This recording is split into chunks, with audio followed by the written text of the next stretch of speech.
Tonight, we are zeroing in on the return to the workplace. So many employees facing some tough choices.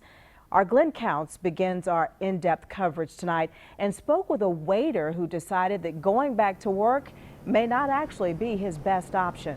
Glenn? Well, Erica, there are several concerns here. First of all, let's be honest. For some folks, they're making more money drawing unemployment than working on their job. And so they want to keep collecting that extra change as long as they possibly can. And for others, have used the time off to think about their life and then perhaps decide that they want to go in a different direction. So I think some of these businesses are finding out that it's not as easy to get their people back as they perhaps would have thought. Pump House down the street, absolutely fantastic place to be at. And you can make a career out of it. But Matt Prater is not going back. He plans to stay on unemployment, not because he doesn't want to work. He's found something better to do. I know people like sweets, and people like feeling good. And what makes Prater feel good is pursuing his dream. He always wanted to open an online bakery, and while he was laid off, he decided to give it a try by opening Prater's Bakery, and he'll need to use his unemployment to achieve liftoff. Silver lining that's going on right now, you're able to have compensation while pursuing something that you've always wanted to pursue. If they're determined to be voluntarily unemployed, that can render them ineligible. Josh Van Kampen is an employment lawyer. He says folks who want to ride benefits until the end, even if their employer wants to bring them back, could be headed for a crash landing. But he says that's not what he's been seeing. So what's clear to me through my prism is that there are a lot of employers that are not making their workplaces safe for employees, and that's why people are so reluctant to come off of unemployment. Van Kampen says his phones have been ringing off the hook. Prater says he would never sit out just to sit out, and he doesn't think anyone else should either. And I would probably tell those people that you're kind of flirting with the possibility of not having a job.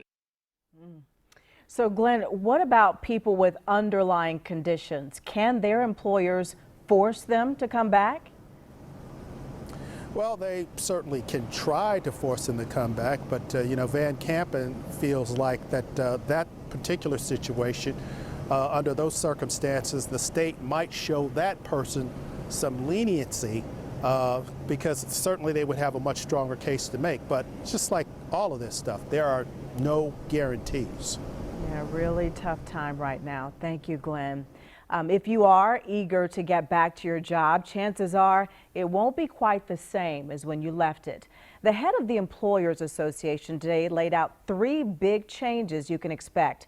First, he told me you're likely to undergo some sort of screening before you even enter the building. Either the employees are going to have to fill out a questionnaire related to where have they been, who have they been in contact with, who have they seen, etc. Maybe some type of temperature checks or some type of thermal imaging, and then probably wearing masks as soon as they come on company property. Next, expect that things will look very different inside the building, including fewer tables, fewer chairs, all of this to maintain social distancing. For those people who worked in, say, a large open area, you may see partitions in there. You may see the cubicles spread further apart, etc. So the workplace, I dare say, is going to look a lot different than it was if they left 8 weeks ago. And a big change, cleaning may now become everyone's responsibility. As employees ourselves, we're going to have to pitch in as well when it comes to help sanitizing and making sure that areas are as clean as they can be. Right. You're not going to be able to wait for that nightly crew to come in and do the sanitizing. But you think about this, how many times you go through the coffee pot in the course of a day and then look at people while they're waiting for their coffee cup to be filled up. They're actually breathing on the coffee cup there. Think about the copy machine. Think about the printers and things like that that you have in your facility.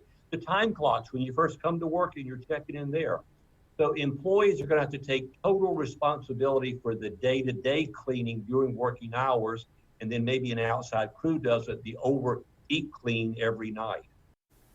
Kenny Colbert also says communication inside the workplace will likely change. More conference calls or video calls, and probably no big staff meetings together for at least the next few months.